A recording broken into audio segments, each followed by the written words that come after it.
Allahu akbaru, Allahu akbaru, Allahu akbaru. Yo Allah outinangel leydi men ndi. C'est paradis de la vérité et rien que la vérité. Yo Allah koren hakkille moƴƴude faamu sabuna hakkille ko jooma mum nafi. Wo kasori fofana kadi woɓe jonnimo autorisation wo kanko kadi yo yalto o ya o ñawdo. Wo kanko kadi ɓe jonnimo autorisation wo yo yaltu e nder lagine o ya e pays go o ñawdo. Ha mon général Mamadi Doumbouya ko ni akkitirɗon koro Alpha Condé wiɗon on jonnimo autorisation yo yew o ñawdo o arta koro yehi o artani.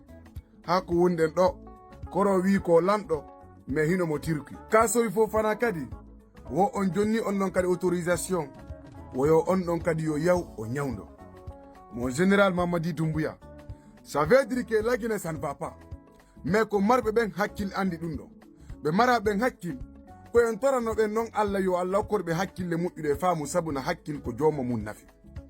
E si wi'ama enen en mara labitani kelluɗum si goɗɗo nawni enen koyen yew ko himɓeɓe ñawdoɗen a taway ɗum no hulɓini a taway ɗum no hersini e hoore enen ko marɗen kon fop wiye ha joni tawi ɗen ronki hôpital kelluɗum joni noon tampuɓe ɓen ɓen ɗon ko honnum ɓe waɗata ka ɓen ɗon ko honnum ɓe wiyata ɓe mara ɓen coggu billet d'avion ɓe mara ɓen sabu fi visa ɓe mara ɓen hay passeport sakko fere carte d'identité ɓen ɗon kan ko honnum ɓe wiyata.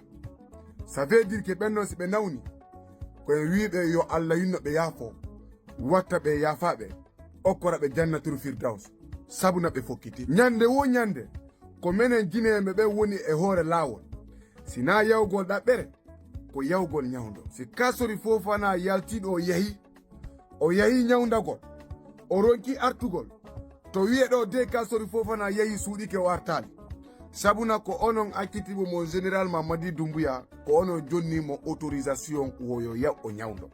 Donc so yahi o ronki artugol donc o suuɗaki dey parce que ko onon akkitimo yo yaw. Ko ni kadi wirɗon koro Alpha Condé on jonnimo autorisation yo yaw o ñawdo koro yehi arti après jonɗon mo kadi deuxiéme o autorisation woyo yaw kadi o waɗa visite jo arta depuis koro yehi ɗon o artali ha joni koro no tirki. On jonni kadi premier ministre jo makko on autorisation Kasori Fofana woyo on ɗon kadi yo yaw o ñawdo o arta.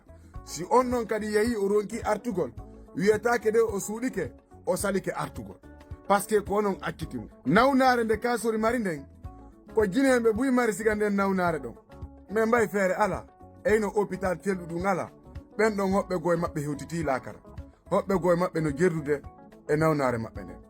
Mbay Kasori Fofana ɓen ɗon moyen no woodi passeport no woodi ɓe wawa yewde si ɓe jonnama autorisation e hino ɓen ɗon ɓe yeehi joni noon tampuɓe ɓen ko honnum ɓen ɗon ɓe wiyata ɓen ɗon ko honnum ɓe waɗata. Mon général Mamadi Doumbouya ko fokke miijito ɗon fi tampuɓe ɓe. C'est paradis de la vérité et rien que la vérité et wassalam.